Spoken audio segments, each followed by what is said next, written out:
Hello, my name is Adita. I'm going to be your occupational therapist today, and what we're going to do is we're going to discuss some of the different ways that we can better help you in managing your medication. So I understand that you are being prescribed a variety of medications for your PTSD. These are Zoloft, your antidepressant, um, Divalprex as your mood stabilizer, and then lisinopril to help with some of your hypertension that's associated with your PTSD. The first thing that I just want you to understand is some of the side effects that are associated with these medications, and this is dizziness, nausea, upset stomach, sleep problems, and changes in appetite for your Zoloft. And this should be taken once daily.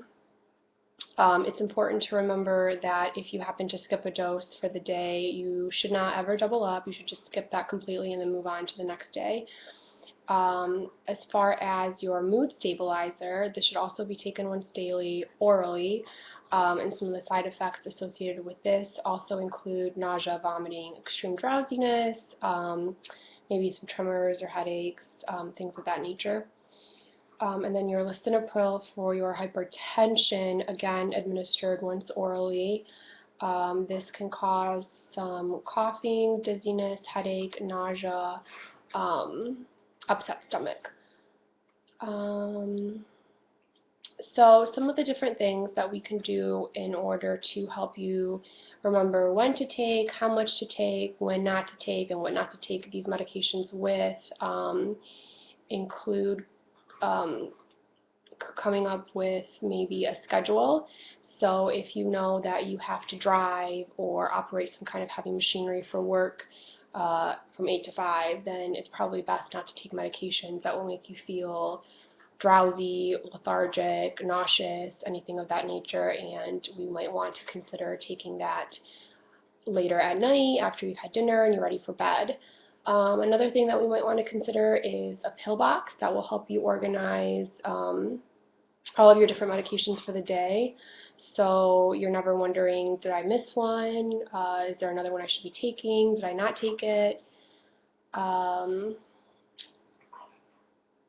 Implementing an alarm system, maybe on your phone, so it can remind you at a certain time of day to take it. So if it's during lunchtime, if it's first thing in the morning, after work, an alarm is a really, really good way of remembering when to take it. I myself use an alarm to remember when I have to take my prescriptions, and it's really, really useful.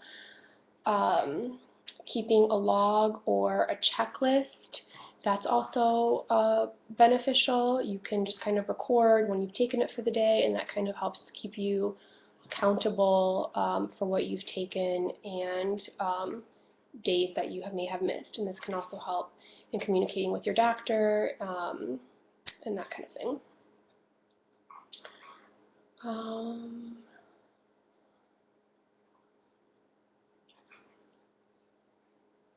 So we also want to talk about maybe an emergency plan that you might want to adopt in the case of traveling for extended periods of time, long breaks, vacations, maybe even a natural disaster. So if you're traveling, you always want to make sure that you have packed enough of your medications for the week or 2 weeks or however long that you'll be gone for. And you want to make sure you have this done ahead of time so you don't wait till last minute and then forget. While you're traveling on a trip, you want to have your doctor's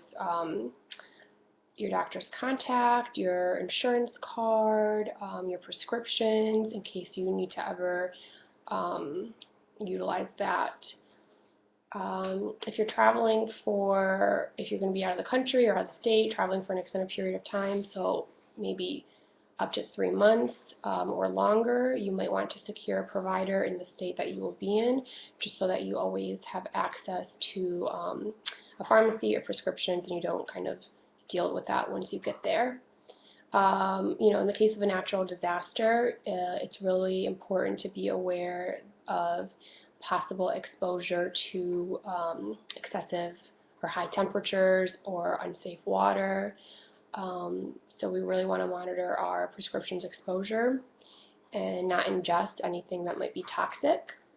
So you want to inspect for changes in color, smell, in case moisture or heat enters the pill bottle.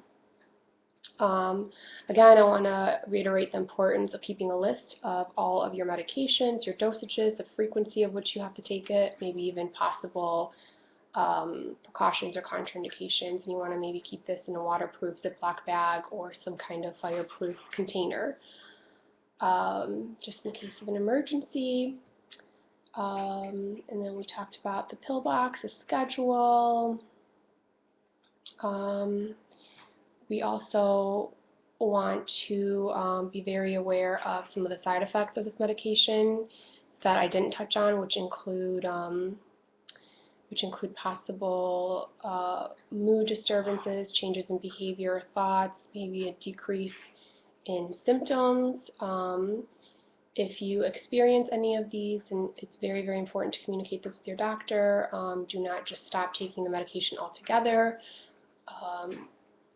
It's really important to just maintain that line of communication with your doctor. Even if your symptoms do improve, again, it's not recommended that you just stop taking them. So I think that's about all I have for you today. So if you have any questions, please let me know and I'll be happy to answer those for you. Thank you.